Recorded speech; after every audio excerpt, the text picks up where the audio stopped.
बात करें तो रेमंड ने अपनी दूसरी तिमाही के नतीजे जारी कर दिए हैं। नतीजों के बाद आगे की क्या योजना है, आउटलुक क्या है, बताने के लिए हमारे साथ जुड़ रहे हैं कंपनी के इंजीनियरिंग बिजनेस के सीईओ गौतम मैनी साहब। Gautam ji, thank you so much अपना समय देने के लिए। अच्छा लग रहा है आपसे बातचीत करते हुए। सबसे पहला जो मेरा सवाल है गौतम जी आपसे वो ये है कि जरा हमें विस्तार से बताइए कि आखिर वो की ड्राइवर्स क्या रहे हैं, खासतौर पे जो कंसोलिडेटेड एबिटा मार्जिन में एक डिक्लाइन नजर आया है ईयर ऑन ईयर बेसिस पे उस पे, और प्रॉफिट बिफोर टैक्स जो है ईयर ऑन ईयर बेसिस पे जो डाउन हुआ है उसकी क्या वजह है? हाँ, वो जो रिजल्ट्स आप देख रहे हो ना, वो कंसोलिडेटेड बेसिस पे है, जिसमें हमारा अदर इनकम थोड़ा कम हो गया था। बट ऑपरेटिंग लेवल पे अगर देखा जाए तो दोनों ऑटोमोटिव एंड एरोस्पेस में काफी टॉप लाइन और बॉटम लाइन दोनों में काफी प्रोग्रेस है। तो ऑपरेटिंग कंपनी वाइज हम काफी ठीक कर रहे हैं। चलिए बात करते हैं आपके एरोस्पेस सेगमेंट रेवेन्यू की, जो कि 15% से बढ़ा है ईयर ऑन ईयर बेसिस पे, और एबिटा मार्जिन जो है वो 21% पे है।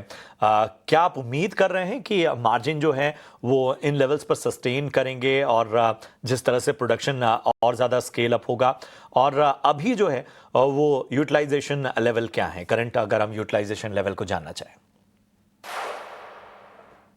हाँ, ये डेफिनेटली सस्टेनेबल है, क्योंकि अभी भी हमारे पास फ्री कैपेसिटी है। ऑलमोस्ट 20% का कैपेसिटी है, और हमारे प्लांट में अभी भी जगह है मशीन्स डालने के लिए।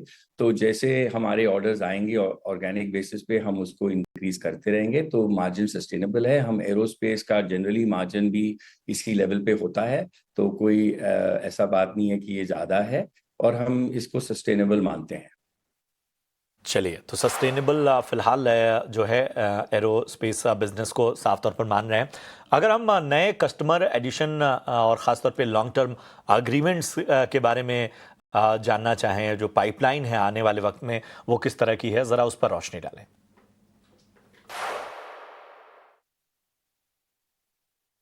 रहते हैं, क्योंकि अभी जो ग्रोथ करने के लिए हमको वो करना पड़ता है। एक तो कस्टमर्स ऐड करने पड़ते हैं, और कस्टमर से ज़्यादा कंपोनेंट्स लाने पड़ते हैं।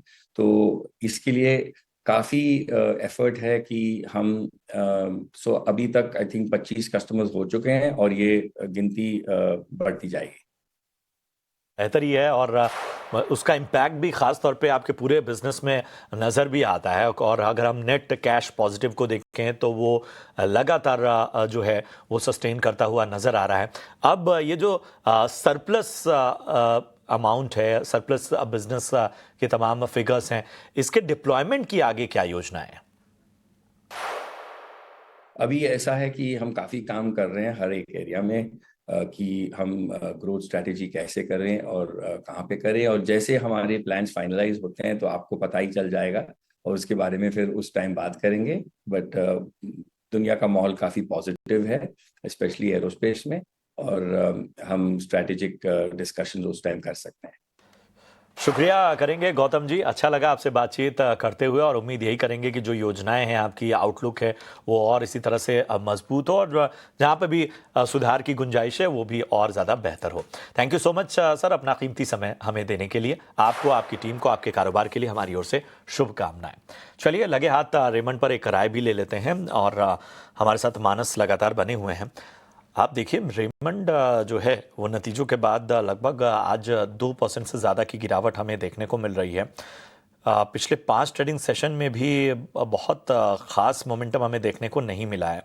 पिछले 6 महीने में देखें तो एक ज़बरदस्त गिरावट का शिकार जो है वो ये रेमंड नज़र आया है। आप देखिए, बहुत ही ऊपरी स्तरों से यहाँ पर एक कहीं ना कहीं गिरावट देखने को मिली है, और एक एक्शन जो है वो कहीं ना कहीं नदारद नज़र आ रहा है। फिर भी दिग्गज कंपनी, इसको एक अलग नज़रिए से और बाकी जो डेवलपमेंट्स हैं उसको भी इसमें शामिल करना होगा।